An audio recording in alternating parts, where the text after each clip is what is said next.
Hello friends, it's Matt, Green Tech Nerd, and we're here today at the Electric Vehicle Network. Today we're going to walk through the process of buying an electric used vehicle, and I'm the customer today. So let's come on in.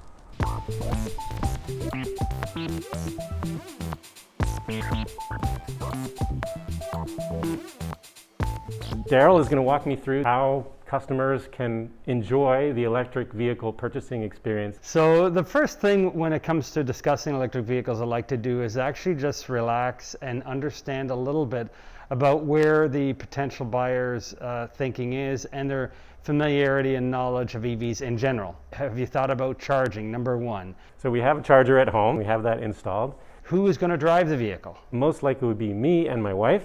The next thing I look at is how far you drive on an average basis.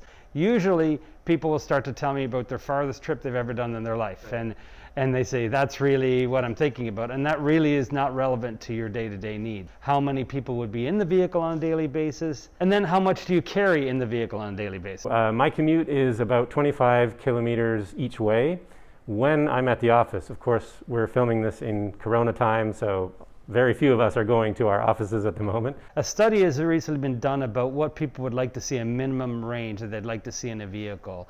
And it's 300 kilometers is coming the minimum range. Every year, the vehicle models that come out have longer and longer range by and large. The one important thing to remember about any electric vehicle is the range that you see on the dash is not a set in stone range. It is a best calculated guess by the vehicle and its algorithms based on its monitoring of past driving habits of the vehicle. In general, with electric vehicles, the more range, the slightly higher cost, because that's the way the market works right now. A few other factors that come into play that will really, I'm going to ask you to look at when you're into the different vehicles. People are concerned about seating, the comfort of seating, both for the driver and passengers. Visibility becomes a next factor, because definitely between different models there's different ease or lack thereof of visibility. And then there is the level of luxury that you get in the car.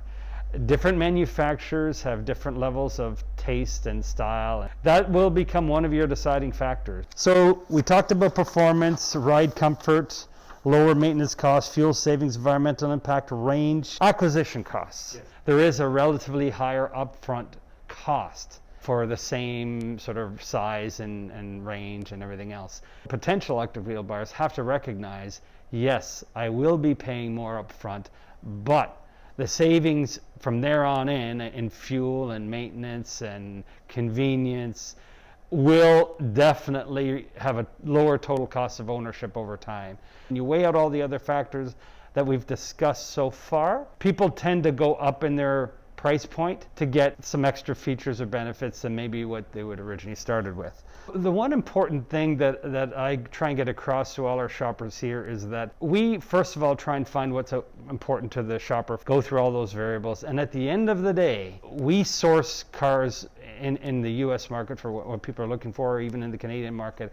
And our advice is, don't feel pressured to buy a car today based on what's on the lot today. That's an old style of thinking about how to sell a car or buy a car. Our advice is, when you're comfortable with the price and the position and the features and that, if it takes 2 or 3 weeks for us to bring it in and get one ready, accept that. It'll fly by in a hurry and you'll be much happier later on. Most people have never driven the vehicles that they sit in here with us today. Right. So to give yourself time to digest, discuss with your family, think about it before making any rash decisions. You'll end up with a better decision for yourself later. You'll be happier, and we'll be happier as well.